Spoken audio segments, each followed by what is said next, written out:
अब श्रीमद् भगवद गीता के 12वें अध्याय का महात्म्य।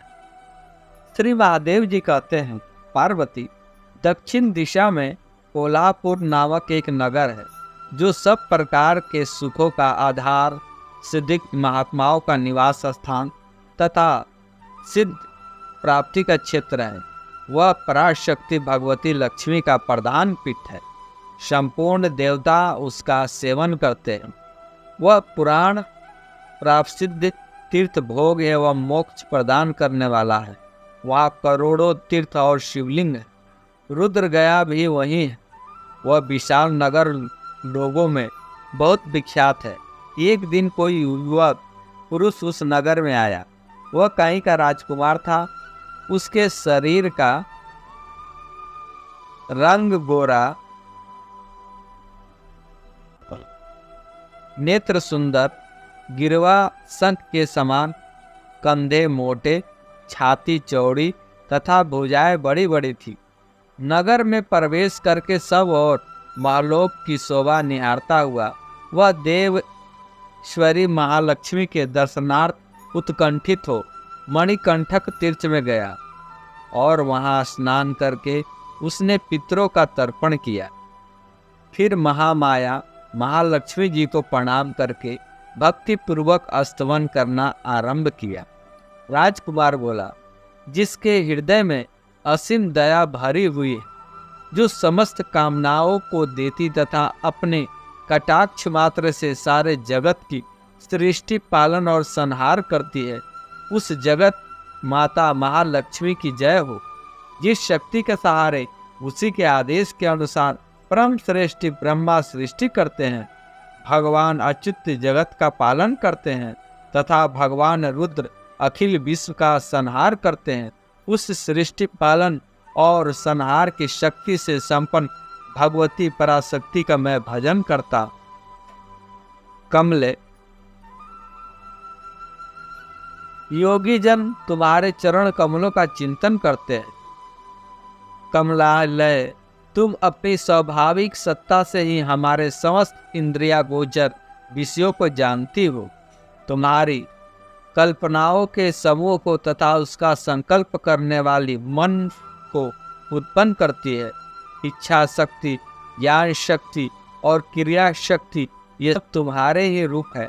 तुम प्रसवित परम ज्ञान रूपिणी हो। तुम्हारा स्वरूप निष्कल, निर्मल, नित्य, निराकार, निरंजन, अंतरहित, आतंक शून्य, अवलंबनहीन तथा निरामय है। देवी, तुम्हारी महिमा का वर्णन करने में कौन समर्थ हो सकता है, जो षष्ठ चक्रों का भेदन करके अंतकरण के 12 स्थानों में विहार करती है। अनाहत, ध्वनि, बिंदु, नाद और कला ये जिसके स्वरूप है, उस माता महालक्ष्मी को मैं प्रणाम करता हूँ। माता, तुम अपने मुख रूपी पूर्ण चंद्रमा से प्रकट होने वाली अमृत राशि को बहाया करती हो। तुम्हारी परा, पश्यंती, मध्यमा और बैखरी नामक वाणी हो। मैं तुम्हें नमस्कार करता हूँ। देवी, तुम जगत की रक्षा के लिए अनेक रूप धारण किया करती हो। अंबिके, तुम्हारी ब्राह्मी, वैष्णवी तथा माहेश्वरी शक्ति हो। वाराही, महालक्ष्मी, नरसिंही, ऐन्द्री, कुमारी, चंडिका, जगत को पवित्र करने वाली लक्ष्मी, जगन माता, सावित्री, चंद्रकला तथा रोहिणी भी तुम्ही हो। परमेश्वरी, तुम भक्तों का मनोरथ पूर्ण करने के लिए कल्पलता के समान हो। मुझ पर प्रसन्न हो जाओ। उसके इस प्रकार स्तुति करने पर भगवती महालक्ष्मी अपना साक्षात स्वरूप धारण करके बोली, राजकुमार, मैं तुमसे प्रसन्न हूँ। तुम कोई उत्तम वर मांगो। राजपुत्र बोला, माँ, मेरे पिता राज बृहदर्थ अश्वमेघ नामक महान यज्ञ का अनुष्ठान कर रहे थे। वे देह योग से रोगग्रस्त होकर स्वर्गगामी हो गए।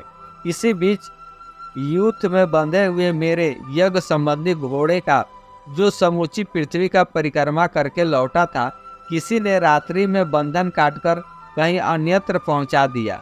उसकी खोज में मैंने कुछ लोगों को भेजा था, किंतु वह कहीं भी उसका पता न पाकर जब खाली हाथ लौट आए हैं, तब मैं सब रीतिरोजों से आज्ञा लेकर तुम्हारी शरण में आया।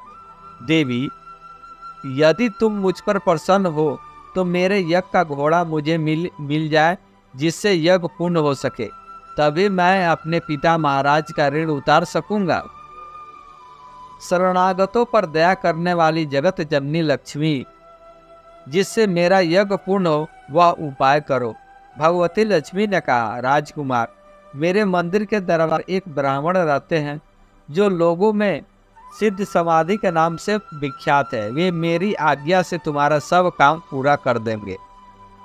महालक्ष्मी के इस प्रकार कहने पर राजकुमार उस स्थान पर आए जहाँ सिद्ध समाधि रहते थे। उनके चरणों में प्रणाम करके राजकुमार चुपचाप हाथ जोड़े खड़े हो गए। तब ब्राह्मण ने कहा, तुम्हें माता जी ने यहाँ भेजा है। अच्छा देखो, अब मैं तुम्हारा सारा अभीष्ट कार्य सिद्ध करता हूँ।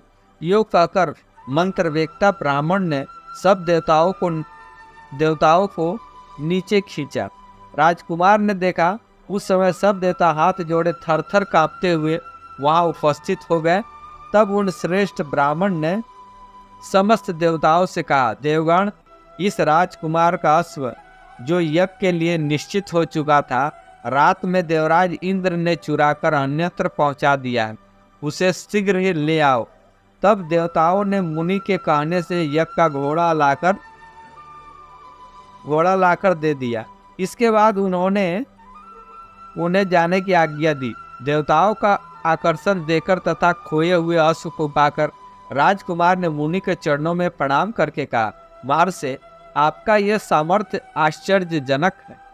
आप ही ऐसा कार्य कर सकते हैं, दूसरा कोई नहीं। ब्राह्मण, मेरी प्रार्थना सुनिए। मेरे पिता राजा बृहदर्थ अश्वमेघ यज्ञ का अनुष्ठान आरंभ करके देव योग से मृत्यु को प्राप्त हो गए हैं। अभी तक उनका शरीर तपाए हुए तेल में सुखाकर मैंने रख छोड़ा है। साधु श्रेष्ठ, आप उन्हें पुनः जीवित कर दीजिए। यह सुनकर महामणि ब्राह्मण ने किंचित मुस्कुराकर कहा, चलो, जहाँ यज्ञ मंडप में तुम्हारे पिता मौजूद है चले। तब सिद्ध समाधि ने राजकुमार के साथ वहां जाकर जल अभिमंत्रित किया और उसे उस शव के मस्तक पर रखा। उसके रखते ही राजा सचेत होकर उठ बैठे। फिर उन्होंने ब्राह्मण को देखकर पूछा, धर्म स्वरूप, आप कौन है? तब राजकुमार ने महाराज से पहले का सारा हाल का सुनाया। राजा ने अपने को पुनः जीवन दान देने वाले ब्राह्मण को नमस्कार करके पूछा, ब्राह्मण, किस पुण्य से आपको यह अलौकिक शक्ति प्राप्त हुई है? उनके योग कहने पर ब्राह्मण ने मधुर वाणी में कहा, राजन, मैं प्रतिदिन आलस्य रहित होकर गीता के 12वें अध्याय का जप करता हूँ। उसी से मुझे यह शक्ति मिली है जिससे तुम्हें जीवन प्राप्त हुआ है। यह सुनकर ब्राह्मण सहित राजा ने उन ब्रह्म ऋषि से गीता के 12वें अध्याय का अध्ययन किया। उसके महात्म्य से उन सबकी सद्गति हो गई। दूसरे जीव भी उसके पाठ से परम मोक्ष को प्राप्त हो चुके हैं।